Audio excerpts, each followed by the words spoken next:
اب میرے بھائیوں جو یہ آیت مبارکہ آ رہی ہے نا سورۃ النساء کی آیت نمبر 48، یہ متقاضی ہے کہ ہم بقیہ ساری گفتگو اسی کانٹیکسٹ میں کریں۔ یہ قرآن حکیم کی اگر میں کہوں نا سب سے کریٹیکل آیت ہے، تو میرا یہ دعویٰ غلط نہیں ہوگا۔ کائنات کی سب سے بڑی حقیقت کو آشکار کرنے والی یہ آیت مبارکہ ہے، تو یہ میرا دعویٰ غلط نہیں ہوگا۔ سورۃ النساء کی آیت نمبر 48 سورۃ النساء میں 2 دفعہ ریپیٹ ہوئی ہے، تھوڑے سے الفاظ کے فرق کے ساتھ۔ ایک 48 نمبر پہ اور اس کے بعد 116 کے اوپر جا کے یہ آیت آئے گی۔ شروع کے الفاظ سیم ہیں، بعد والے جو ہیں وہ تھوڑا سا فرق ہے۔ میں وہ دونوں آیات پڑھ دیتا ہوں اور اس کے اوپر پھر انشاءاللہ تفصیلی ڈسکشن کرتے ہیں۔ پہلے اس آیت مبارکہ کو ہم پڑھ لیں۔ ان اللہ لا یغفر ان یشرک بہ، بے شک اللہ اس گناہ کو تو کبھی معاف نہیں کرے گا کہ کوئی شخص اس حال میں اللہ کے حضور قیامت کے دن پیش ہوا کہ وہ دنیا میں شرک کرتا ہوا۔ دنیا میں معاف کر دے گا اگر کسی نے معافی مان لی، یہ آخرت کی بات ہو رہی ہے۔ وَيَغْفِرُ مَا دُونَ ذَلِكَ لِمَن يَشَاءُ، اس کے علاوہ جتنے بھی گناہ ہیں جس کے لیے چاہے گا معاف کر دے گا۔ وہ بھی اوپن لائسنس نہیں ہے، جس کے لیے چاہے گا معاف کر دے گا، لیکن امید ہے کہ وہ قابل معافی ہیں۔ لیکن شرک ایسا گناہ ہے جو اللہ بھی معاف نہیں کرے گا۔ اب کوئی کہے کہ جی اللہ کی یہ قدرت کی نفی نہیں ہو جاتی، ان اللہ علی کل شیء قدیر ہے، تو اللہ یہ کیوں کہہ رہا ہے کہ میں شرک بھی معاف نہیں کروں گا؟ اللہ تو شرک معاف کر سکتا ہے، ہم یہ جملہ بھی نہیں بولیں گے کہ کر سکتا ہے۔ اس لیے لا تبدیل لکلمات اللہ، جو اللہ کی وعیدیں ہیں نا وہ اللہ کے فیصلے ہیں۔ یہ بہت سخت معاملہ ہے، اللہ کے کلمات نہیں بدلتے۔ تو اللہ تعالیٰ نے یہ اپنی ڈیسٹنی میں چیز مقرر کر دی ہے کہ میں نے مشرک کو کسی صورت بھی بخشنا نہیں ہے، اس کے لیے جنت نہیں ہے۔ ہاں اس کے علاوہ کوئی گناہ ہے وہ جس کے لیے چاہے گا معاف کر دے گا، اور وہ بھی اوپن لائسنس نہیں ہے۔ اور اس میں آپ کو ایک گناہ کے حوالے سے بتا دوں، سنن نبی داؤد میں حدیث ہے، نبی صلی اللہ علیہ وآلہ وسلم نے فرمایا کہ 2 گناہ ایسے ہیں جو اللہ تعالیٰ کبھی معاف نہیں کرے گا، باقی ہر گناہ معاف کر دے گا۔ ایک شرک اور دوسرا کسی مؤمن کا قتل ناحق۔ یہ جو اس میں ایک اشارہ تھا نا کہ اس کے علاوہ ہر گناہ چاہے گا، جس کے لیے چاہے گا معاف کر دے گا، تو اس کا کیا مطلب ہے؟ جس کے لیے نہیں چاہے گا نہیں معاف کرے گا۔ تو اس میں بھی اشارہ موجود ہے، کوئی ایسی چیز بھی ہے کہ جو اللہ تعالیٰ جس پہ گرفت کر سکتا ہے، اور وہ ہے قتل ناحق کسی مؤمن کا۔ تو اب مجھے بتائیں، جنہوں نے حسین ابن علی اور ان کے ساتھیوں کو ناحق قتل کیا، وہ کس امید پہ بیٹھے ہوئے ہیں؟ اور ان کو جنت کی جھوٹی خوشخبریاں سنانے والے کس امید پہ بیٹھے ہوئے ہیں؟ سوچنے والوں کے لیے یہ چیز کافی ہے، سنن نبی داؤد کی حدیث۔ وَمَن يُشْرِكْ بِاللَّهِ، اور جس نے اللہ کے ساتھ شرک کیا، فَقَدِ افْتَرَىٰ إِثْمًا عَظِيمًا، تو اس نے بہت بڑا جھوٹ اللہ تعالیٰ کے اوپر باندھ دیا، بہت بڑا گناہ کا کام اس نے کیا جس نے شرک کیا۔ اچھا، سورہ نساء کی آیت نمبر 116 جب آئے گی نا، اس میں پہلے الفاظ تو یہی ہوں گے، ان اللہ لا یغفر ان یشرک بہ ویغفر ما دون ذلک لمن یشاء، لیکن اگلے الفاظ ہیں ومن یشرک باللہ فقد ضل ضلالا بعیدا، جو کوئی اللہ کے ساتھ شرک کرے وہ گمراہ ہوا اور گمراہی میں دور جا پڑا۔ اللہم لا تجعلنا منہم، اللہم من احییتہ منا فاحیہ علی الاسلام ومن توفیتہ منا فتوفہ علی الایمان، آمین۔ رضیت باللہ ربا وبالاسلام دینا وبمحمد نبیا صلی اللہ علیہ وآلہ وسلم، آمین۔ اب یہ میرے بھائیوں ایسا ٹاپک ہے کہ میں اس پہ اگر کم از کم 2 گھنٹے بولوں نا تو تب میری تسلی ہوگی، لیکن میں نے چونکہ پچھلی قرآن کلاسز جو 344 لیکچرز میں مکمل ہوئی تھی، ان میں اس آیت کے اوپر آلموسٹ 1.25 گھنٹے کی ویڈیو ریکارڈ کروا دی تھی اسی آیت کے اوپر۔ مسئلہ نمبر 3 کے نام سے وہ اپلوڈڈ ہے یوٹیوب کے اوپر، دعا صرف اللہ ہی سے. آپ یوٹیوب پہ ویسے بھی لکھیں نا دعا صرف اللہ ہی سے اور علی مرزا, تو وہ ویڈیو کھل جائے گی. اور اس کے بعد بھی کئی ایک لیکچرز وقتاً فوقتاً میں نے ریکارڈ کروائے. وسیلے کے نام پر دھوکہ, مجھے تم سے شرک کا خطرہ نہیں, یہ اکثر آپ سنتے ہیں نا.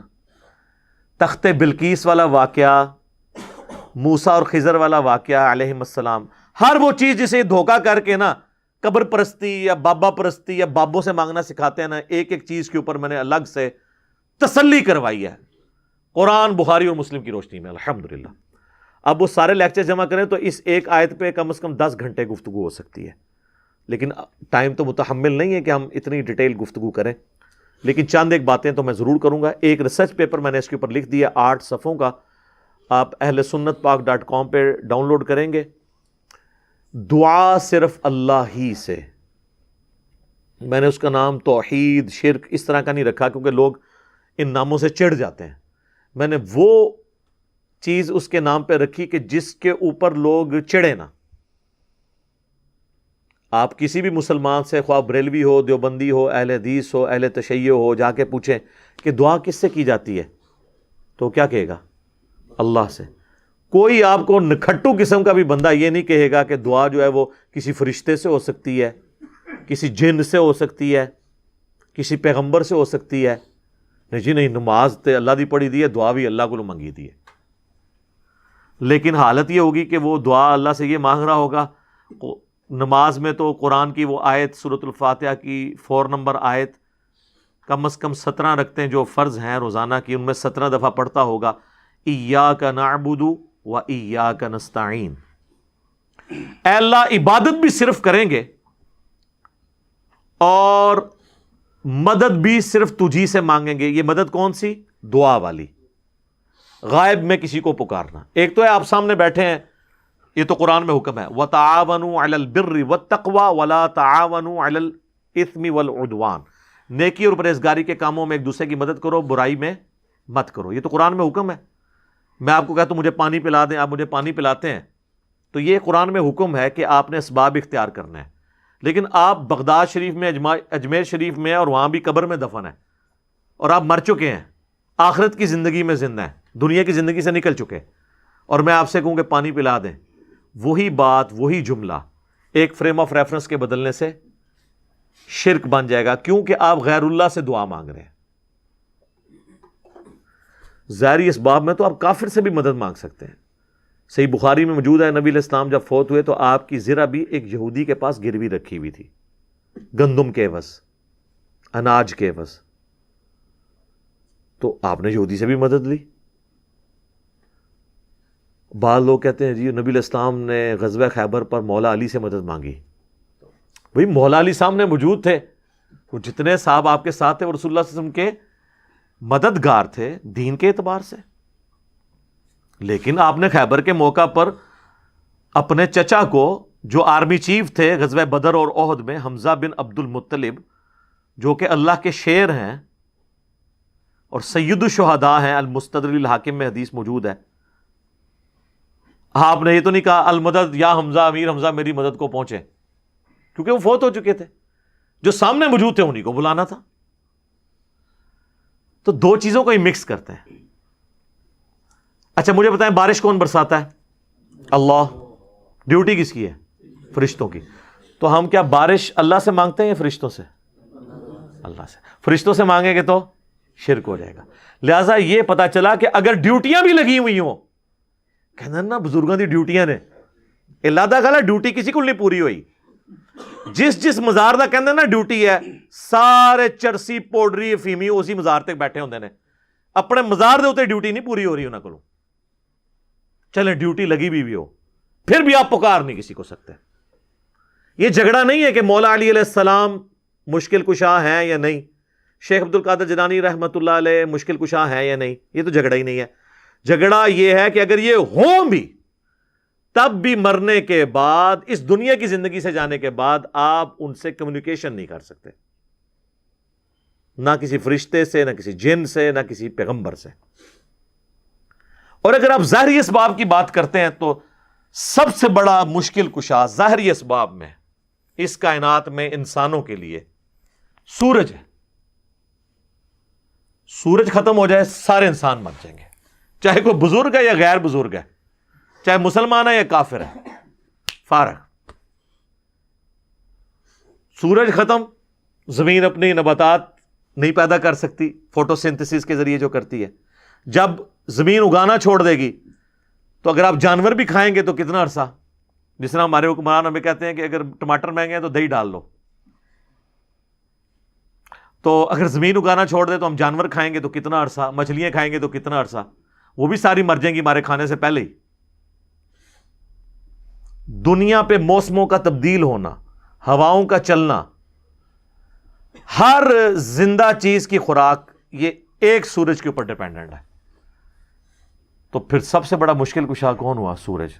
آج تک کسی کافر نے بھی کہا المدد یا سورج میری مدد فرمائیے، ہمیں کبھی وہم بھی نہیں آتا. سورج کی برکت سے ہی گلیشیئرز کا پانی پگھل کے دریاؤں میں آتا ہے. زمین کے نیچے بھی دریا چلتے ہیں، زمین کے اوپر بھی، جس پانی سے ہم لوگ زندہ ہیں. اور وہ گلیشیئرز تک پانی پہنچنا بھی سورج کی وجہ سے ہے، کیونکہ سورج ویپوریٹ کرتا ہے سمندر کے پانی کو، وہ ہواؤں اور بادلوں کی شکل میں ہم پر بارش کی شکل میں اور پہاڑوں پہ برف کی شکل میں برستی ہے. ورنہ یہ کروڑوں ٹن پانی اگر سمندر سے شفٹ کرنا پڑے اس کا نمک نکال کے گلیشیئر کے اوپر، پوری انسانیت قیامت تک بھی لگی رہے، یہ نہیں کر سکتی. جو کہتے ہیں جی خود بخود ہو رہا ہے، اور جو کام کرنے سے نہ ہو وہ خود بخود کیسے ہو سکتا ہے؟ جب تک آپ اس کے پیچھے ڈیوائن سورس نہ مان لیں. God is the only explanation of all the physical phenomena in this universe. خدا ہی وضاحت ہے اس کائنات میں ہونے والے ہر فزیکل فینامنا کے پیچھے، وہ ڈیوائن سورس ہے. ڈیوٹی لگائی ہوئی ہے. 15 ارب سال سے سورج چل رہا ہے، اس میں فیول کون ڈال رہا ہے؟ اسے کان سے پکڑ کے کون چلا رہا ہے؟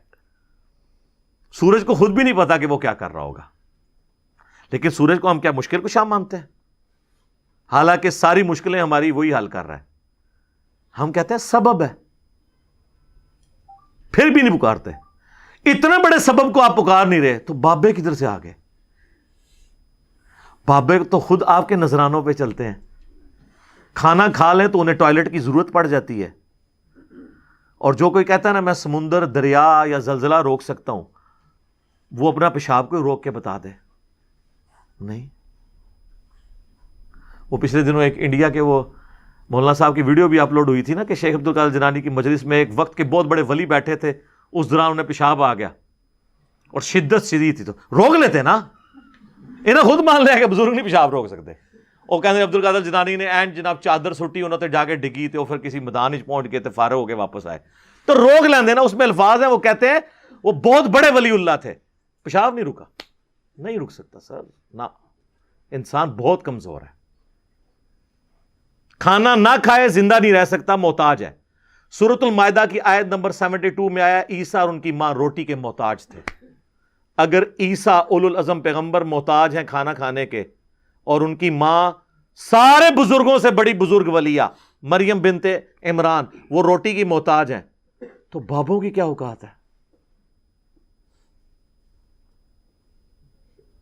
روٹی کے محتاج ہیں، اور روٹی کھا لیں تو نکالنے کے محتاج، نہ نکلے تو پھر پریشانی.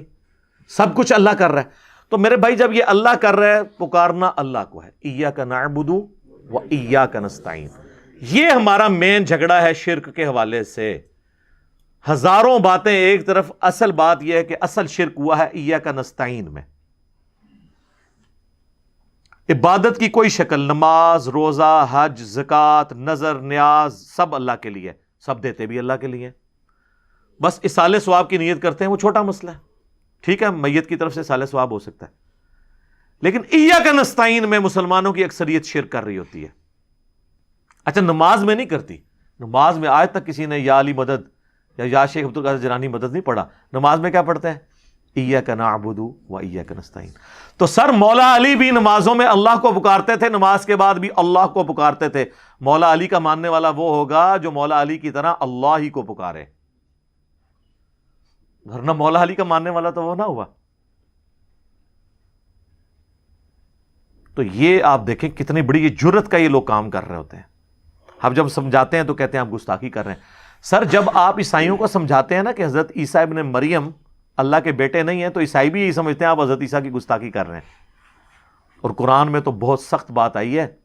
سورہ المائدہ کی آیت نمبر 17 میں لَقَدْ كَفَرَ الَّذِينَ قَالُوا إِنَّ اللَّهَ هُوَ الْمَسِيحُ ابْنُ مریم، بے شک وہ لوگ کفر کر رہے ہیں جو یہ کہہ رہے ہیں کہ عیسیٰ ابن مریم ہی اللہ ہیں. اس کے بعد کتنے سخت الفاظ ہیں.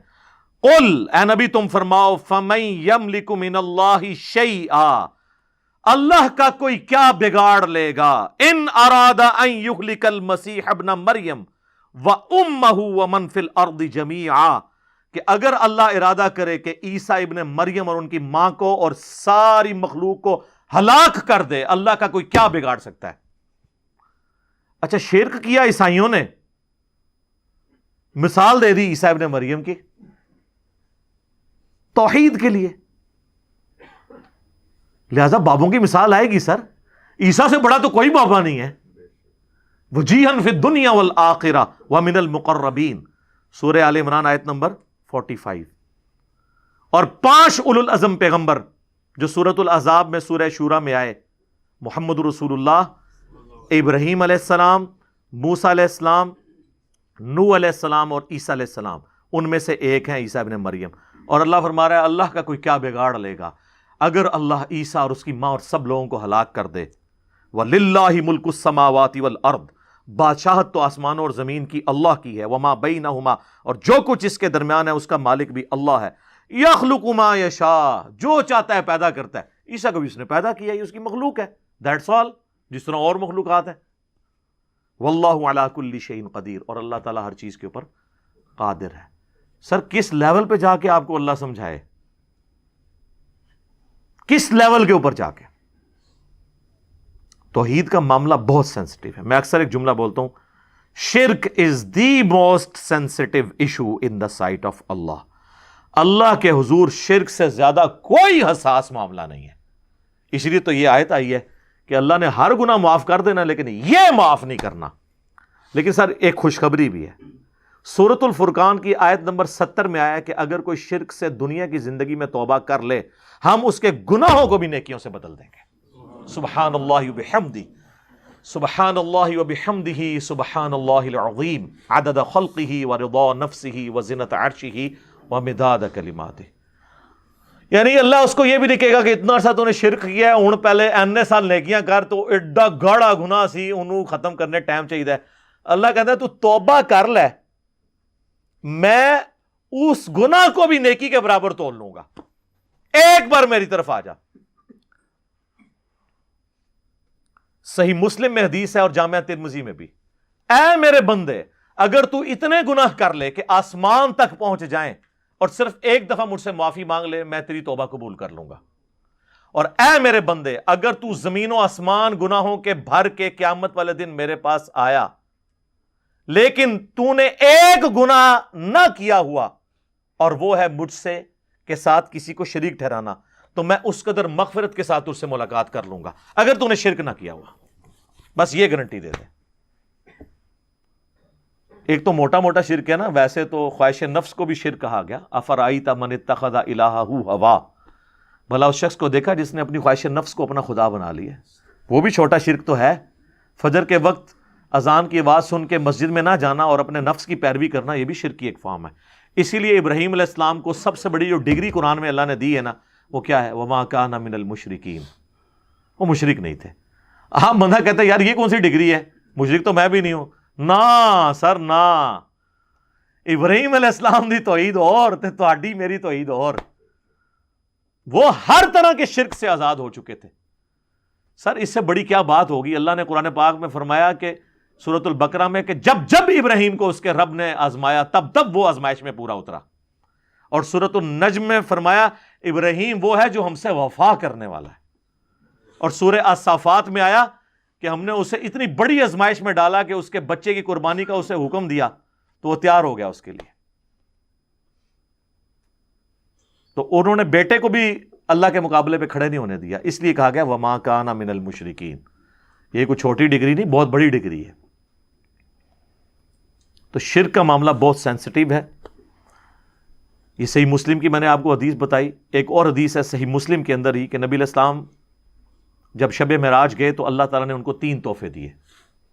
نمبر 1 5 نمازیں، نمبر 2 سورۃ البقرہ کی آخری 2 آیات آمن الرسول، اور تیسرا یہ کہ میں گارنٹی دیتا ہوں کہ آپ کا جو امتی شرک نہیں کرے گا نا، میں اس کی مغفرت کر دوں گا قیامت والے دن، یعنی at the end of the day, اپنا عذاب بھگتنے کے بعد. یہ نبی علیہ السلام کو گارنٹی دی گئی. بخاری اور مسلم دونوں میں حدیث ہے، نبی علیہ السلام نے 3 دفعہ فرمایا جانتے ہو سب سے بڑا گناہ کون سا ہے؟ جانتے ہو سب سے بڑا گناہ کون سا ہے؟ جانتے ہو سب سے بڑا گناہ کون سا ہے؟ صحابہ نے کہا یا رسول اللہ، اللہ اور اس کا رسول بہتر جانتے ہیں. آپ فرمایا کیا میں تمہیں بتا نہ دوں؟ تمہیں بتا نہ دوں؟ بتا نہ دوں؟ کہا یا رسول اللہ بتائیں. فرمایا اللہ کے ساتھ شرک کرنا. اور ایک اور حدیث ہے بخاری اور مسلم کی، اس میں بھی یہی الفاظ ہیں، لیکن اس میں الفاظ ہیں کہ تم اللہ کے ساتھ شرک کرتے ہو حالانکہ اس نے تمہیں پیدا کیا ہے. پیدا کرنے والا اور پیدا ہوا برابر نہیں ہو سکتے. سر اللہ ہی ہے جو پیدا کرنے والا ہے، باقی سب پیدا ہوئے ہیں، تو وہ اللہ کے مقابلے پہ کیسے آ سکتے؟ نیور، کبھی نہیں آ سکتے. صحیح بخاری اور مسلم میں ایک اور حدیث ہے، معاذ ابن جبل کہتے ہیں کہ میں نبی علیہ السلام کے پیچھے ایک دفعہ سواری پہ گدھے پہ بیٹھا تھا، آپ کے اور میرے درمیان بس ایک پالان کی لکڑی تھی، یعنی آپ علیہ السلام نے اپنے پیچھے وہ ایک چھوٹی سی لکڑی رکھی ہوئی تھی کمر کو سپورٹ دینے کے لیے. اب وہ یہ نقشہ اس لیے کھینچ رہے تھے اپنا رسول اللہ سے قرب بتانے کے لیے کہ میری خوش نصیبی ہے کہ حضور گدھے پہ بیٹھے ہیں آگے، اور میرے اور نبی علیہ السلام کے درمیان صرف ایک لکڑی کی وہ پالان کی ڈنڈی ہے لکڑی کی. سر آپ ذرا خوش نصیبی کا لیول دیکھیں. اور نبی علیہ السلام سواری پہ مجھ سے ارشاد فرماتے ہیں معاذ، تو کہتے ہیں میں نے کہا یا رسول اللہ حاضر ہوں، حکم کیجئے. پھر حضور نے دوسری دفعہ کہا اے معاذ، پھر انہوں نے کہا یا رسول اللہ میں حاضر ہوں. تیسری دفعہ بھی اس طرح کہا. پھر حضور نے، یعنی یہ اس لیے آپ کرتے تھے کہ کسی کو اٹینٹیو کریں کہ میں آپ کو بہت بڑی بات کرنے لگوں. تو میں معاذ جانتے ہو کہ اللہ کا اپنے بندوں پہ کیا حق ہے؟ کہ رسول اللہ اور اس کا رسول بہتر جانتے ہیں. فرمایا کہ اللہ کا اپنے بندوں پہ یہ حق ہے کہ وہ صرف اسی کی عبادت کریں اور اس کے ساتھ کسی کو شریک نہ ٹھہرائیں. تو پھر نبی علیہ السلام خاموش ہو گئے. سواری تھوڑی آگے گئی. پھر آپ نے کہا معاذ کہ یا رسول اللہ حاضر، لبیک یا رسول اللہ، یہ الفاظ ہیں، یا رسول اللہ حاضر ہوں. پھر کہا معاذ لبیک یا رسول اللہ، 3 دفعہ. پھر جانتے ہو جو بندہ یہ کر لے کہ وہ شرک نہ کرے اور اللہ کی ہی عبادت کرے، اس بندے کا اپنے رب پہ کیا حق ہے؟ ہائے ہائے ہائے ہائے، بندے کا کیا حق ہو سکتا ہے؟ بندے کی کیا اوقات ہے؟ لیکن اللہ نے انسان کو یہ عزت دی ہے کہ جو شرک نہیں کرتا اور صرف اس کی بات کرتا ہے، وہ پھر اللہ پہ حق رکھتا ہے کہ ایسے بندے کو اللہ عذاب نہ دے اور قیامت والے دن بخش دے. یہ ہے اس بندے کا حق اپنے رب کے اوپر. اللہم اجعلنا منہم، آمین. اللہم انا نسألک جنت الفردوس مع النبیین والصدیقین والشہداء والصالحین، آمین. یہ اس بندے کا حق ہو جائے گا. سنن ابن ماجہ میں اور مسند احمد میں حدیث ہے، معاذ ابن جبل کہتے ہیں، یہی معاذ اور ابو درداء اصحاب صفہ میں سے، وہ کہتے ہیں میرے خلیل نے، میرے جگری یار نے، رسول اللہ کے لیے وہی لفظ استعمال کر رہے تھے، میرے خلیل نے مجھے یہ نصیحت کی تھی کہ اللہ کے ساتھ کسی کو شریک نہ ٹھہرانا، خواہ تمہارے جسم کے ٹکڑے ٹکڑے کر دیے جائیں یا تمہیں زندہ آگ میں جلا دیا جائے، وہ تیار ہو جانا لیکن شرک نہ کرنا. اچھا مسلمان بڑے کانفیڈنٹ ہیں، وہ کہتے ہیں نہیں ہم تو کوئی بھی شرک نہیں کرتا، شرک مک گیا جی، وہ میری طرح ویڈیو پہ مکے ہے، ایک قبروں تے آ کے ہندو پہ سجدے کر دینے. علی اللہ جو شیعہ کا ایک گروہ ہے نصیریہ شام میں، وہ کوئی ہندوؤں میں سے نکلا ہوا ہے؟ شیعہ میں سے نکلا ہے نا. اور سنیوں میں سے جو فرقہ قادیانیوں کا نکلا ہے، یہ رسول اللہ کے ساتھ شرک نہیں کر رہے ہیں کہ انہوں نے ایک جھوٹی نبوت کلیم کر دی ہے؟ یہ کوئی آسمان سے تو نہیں نازل ہوئے، یہ پہلے حنفی تھا نا غلام احمد قادیانی دجال.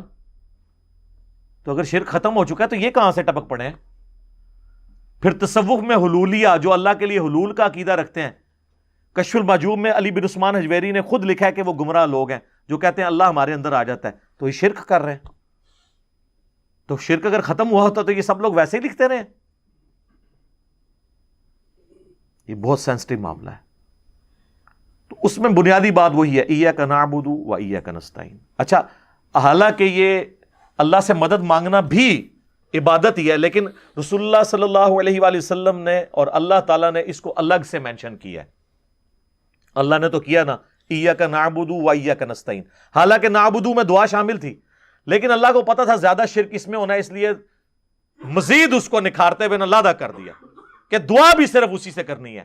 ہو سکتا ہے عبادت کی وجہ سے لوگ کہتے ہیں سیدھے اللہ دی نماز پڑھنا ہے نا جی، جب ہم سمجھاتے ہیں کہ یار دعا بھی اللہ سے کرنی ہے تو کہتے ہیں نہیں یہ تو حکم ہے، عبادت ہے، لیکن اللہ نے اس کو علیحدہ کیا، نستعین۔